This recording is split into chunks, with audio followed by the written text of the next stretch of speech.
민주당이 기소가 될 경우 당직을 정지하도록 한 당헌 80조를 개정하지 않기로 했습니다. 오늘 비대위의 결정인데요. 이재명 방탄용이 아니냐, 사당하냐는 논란을 일단 비껴가게 됐습니다. 관련 내용을 국회 상황실에서 짚어봅니다. 기소될 경우에는 그 조치를 할 수 있다는 것 자체가 저는 이 검찰공화국의 야당 침탈 루트가 될 수 있다고 판단한다. 저는 무죄 추정의 원칙도 그렇고 검찰공화국이라고 하는 현재 이 엄혹한 상황도 그렇게 해서 유죄 판결 날 경우 하는 게 저는 맞다고 생각합니다. 야당 침탈의 루트라뇨. 그 문재인 대통령이 당대표 시절에 야당 침탈의 루트를 뚫어놨다? 이렇게 생각할 수 있어서는 안 된다고 저는 생각합니다. 우리 국민들하고 당원들에게 자랑스러운 민주당, 도덕적 정치적으로 떳떳한 민주당이 되겠다는 것 아닙니까? 네, 이렇게 개정을 할 거냐 말 거냐 논란이 됐던 민주당 당헌 80조. 개정을 하자는 친명계에서는요, 지금의 검찰공화국에서 기소 여부에 당직이 좌우되는 게 맞느냐 주장을 했고요. 유지를 하자는 비명계에서는 원래부터 이 야당 시절에 만들어진 당규다. 기준을 낮춰선 안 된다 이렇게 맞섰는데요. 그런데 이 유력 당권주자 이재명 후보가 직접 개정에 무게를 싣고 또 어제 전당대회 준비위원회에서도 개정안을 의결하면서 곧 개정이 될 것으로 관측이 됐습니다. 다정회에서도 매일 이 문제를 다뤘었죠. 그런데 여기서 뜻밖의 진실이 폭로가 됐습니다. 80년생 조익실 멘토, 이 빠른 80, 79년생과 함께 학교를 다녔다는 겁니다. 조멘토가 이제 80이니까 이제 80이라는 힌트를 준 것 같은데, 근데 방 맞고 힌트가 좀 틀렸습니다. 네, 조멘토는 빠른 80이기 때문에 엄밀히 79라고 70년대생이라고 봐야 한다는 거. 79가 네. 어쨌든 뭐 80을 기반으로 해서 뭐 문제를 풀자면 뭐 당헌 80조 아니겠습니까? 네, 이렇게 의문의 일패를 당한 조멘토, 저와의 세대차는 다시 한 번 더 드러난 셈인데요. 아무튼 이 논란의 민주당 당헌 80조 말이죠. 오늘 개정이 아니라 유지를 하는 쪽으로 결론이 났습니다. 민주당 비상대책위원회가 정확히는 80조 1항을 유지하기로 한 겁니다. 더불어민주당 비대위는 당헌 제80조의 1항은 그대로 유지하기로 의결하였습니다. 사무총장은 뇌물과 불법 정치자금 수수 등 부정부패와 관련된 법 위반 혐의로 기소된 각급 당직자의 직무를 기소와 동시에 정지하고 각급 윤리심판원에 조사를 요청할 수 있다라고 되어 있습니다. 네, 이 당헌 80조 1항이요. 다시 한번 보시면 당직자의 직무 기소와 동시에 정지한다 이 문구에서 이 기소를 하급심 유죄라고 바꾸려고 했다가 다시 기소로 그대로 두기로 한 겁니다. 검찰이 기소를 하면 원칙적으로 당직 정지가 되는 거고요. 대신에 80조 3항은 개정을 해서 예외를 뒀습니다.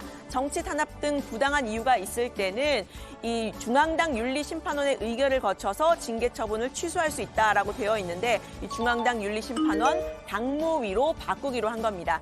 윤리심판원은요, 국민의힘으로 치면 이준석 전 대표에게 징계를 내렸던 윤리위원회를 뜻하는데요. 당 내에 있지만 독립적인 기구입니다.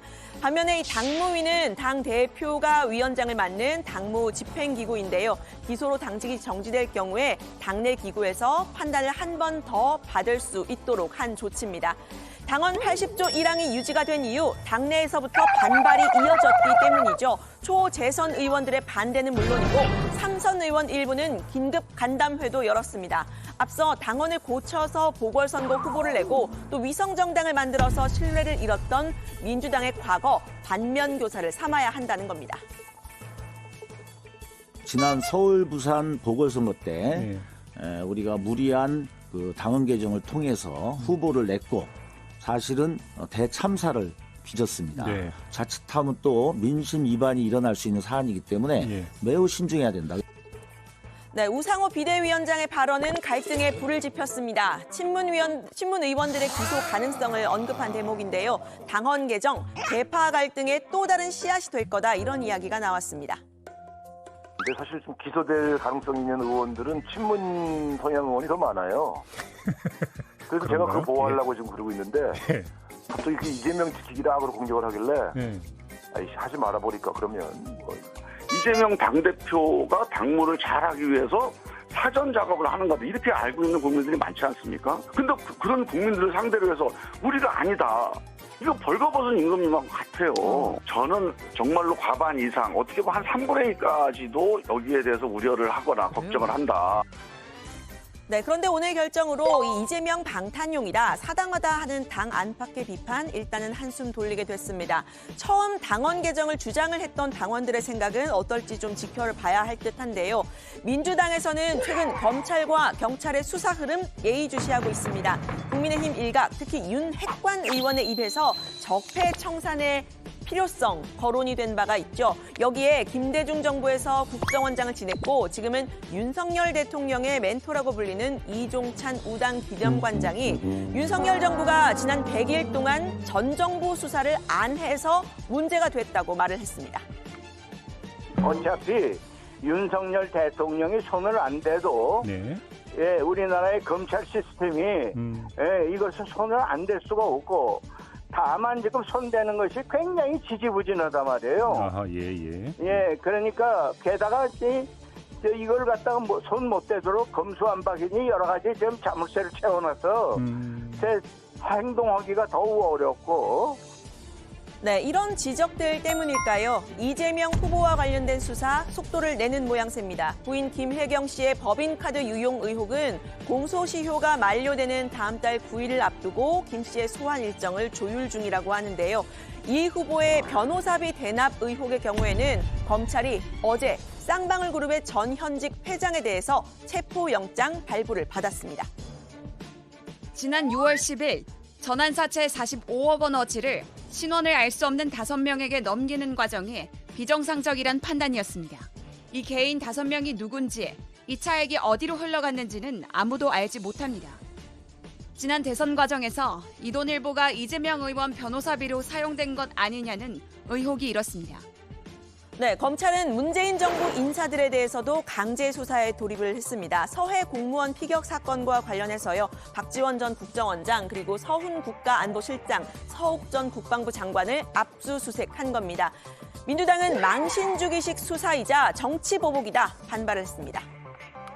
사건의 실체 규명과는 무관하게 전직 국정원장의 자택에 들이닥쳐 망신주기식 압수수색에 나섰습니다. 바닥난 국정 동력을 수사와 보복에서 찾으려는 모습이 목불인결입니다. 네, 박지원 전 원장은요. 국정원 서버를 지웠다는데 왜 우리 집을 압수수색하느냐 이렇게 반박을 했는데요. 이 새 정부에서 전 정부 국정원장이 타겟이 되는 일종의 관행에 대해서는 설왕설래가 오갔습니다. 국정원장 하면서 찌끄러기를 남기지 말고 딱딱 자를 건 잘라서 분명하게 이렇게 했으면 좋았을 거를 많은 것을 찌꺼기를 남겨놓으니까 그 내부에서도 상당한 소리가 들리고 그러거든요. 국정원장을 하신 분이 또 저희랑 함께 제가 모시고 정치했는데 그런 얘기를 하는 것은 뭐 윤석열 대통령하고 가까우니까 하셨겠지 그렇게 생각합니다. 많이 변하셨네요. 많이 변하셨네요. 그 형님 진짜 많이 변하셨네요. 왜요? 네, 결국은 이 수사 결과가 어떻게 나오느냐, 국민들이 어떻게 판단하느냐 이 문제일 텐데요. 앞으로 이 부분은 정 의원님들과 더 소통을 하기로 하고 민주당 전당대회 소식으로 넘어가겠습니다. 어대명, 확대명 얘기가 나오는 가운데 강훈식 후보가 사퇴를 했죠. 전당대회의 거의 유일한 변수였던 97그룹 단일화의 당사자였던 강 후보. 박용진 후보에게 힘을 실어주는 이른바 반명연대 하지 않았습니다. 강 후보의 사퇴는 누구에게 더 도움이 될까요? 일단 강 후보가 받은 표가 무효표로 처리가 되면서 득표율이 변화됐는데요. 들어보시죠. 이재명 73.28%에서 78.65% 권리당원 선거입니다. 박용진 19.90%에서 21.35% 재정산되었습니다. 국민 여론조사의 득표율 현황은 이재명 후보 79.69%에서 82.45%, 박용진 후보 16.96%에서 17.55%로 변경되었습니다. 네, 결론적으로는 이 후보에게 더 유리해졌습니다. 표를 보시면요. 권리당원에서는 이재명 후보가 5.37%포인트 올랐죠. 1.45% 오른 박용진 후보보다 상승폭 더 높습니다. 국민 여론조사도 마찬가지였는데요. 이 82% 그러니까 여론조사에 응답한 5명 중 4명 이상이 이 후보를 지지한 셈이 됐습니다. 남은 시간은 이재명 대 박용진의 싸움이 됐죠. 어제 전북에서 있었던 TV토론은 1대1 맞짱 토론이 됐는데요. 두 사람 각자의 약점, 상대방의 강점을 말했는데 한번 들어보시죠. 연고나 학력이나 또는 뭐 돈이나 후광, 조직 이런 게 매우 부족하죠. 그래서 언제나 좀 외로웠던 것 같습니다. 존경하는 우리 박용진 후보님이야 뭐 더 말해 못하겠습니까? 젊으시고 추진력 있고 유치원 3법 통과 같은 큰 성과를 만들어냈습니다. 많은 분들이 박용진이 이재명 후보보다 키도 더 크고 더 젊고 얼굴도 더 잘생겼다. 이 마지막 얼굴도 더 잘생겼다는 말은 저희 어머님 말씀이십니다. 이재명 후보한테는 강력한 지지층이 있으십니다. 이재명 후보의 지지층을 개딸이라고도 부르는데 저는 개딸은커녕 아들만 둘입니다. 그런데 사실 어제 토론에서 두 사람이 가장 강하게 맞붙은 건 역시 당원 80조 개정 문제였습니다. 이 문제는 좀 비대위에서 일단락이 됐으니까 좀 넘어가고요. 그 외에는 무소속 민형배 의원의 복당 문제, 또 전주울 공천 문제를 놓고 이 원칙을 지킬 거냐 아니면 융통성을 발휘할 거냐 두 사람 논쟁을 벌였는데요. 당대표가 만약에 결정이 된다면 당장 민주당이 결정해야 할 문제들에 대해서입니다. 저는 공천을 안 하는 것이 좋지 않을까 이렇게 판단하고 있는데 그때 가서 정치 상황이 또 바뀌면 또 중지를 모아서 한번 논의를 해봐야 될 것 같습니다. 빛 보면 합리적인 말씀이시긴 한데 이런 걸 편의주의적인 정치 태도라고 저는 비판을 합니다. 상황에 따라, 때에 따라, 경우에 따라 이렇게 좀 자꾸 달라지면 국민들도 우리를 그렇게 보실 겁니다. 네, 민주당이 당원 80조 유지 결정 내리면서 논란은 일단 일단락이 됐고요. 이 검찰이 기소를 할 경우 그 사건마다 상황에 따라서 논란이 다시 일 수 있을 것으로 보입니다. 관련 소식 앞으로도 다정해서 확인해 주시고요. 오늘 발제는 이렇게 정리합니다. 민주당 당원 80조 유지 결정, 이재명 후보 사당화 논란 일단락, 이재명 대 박용진 맞짱 토론.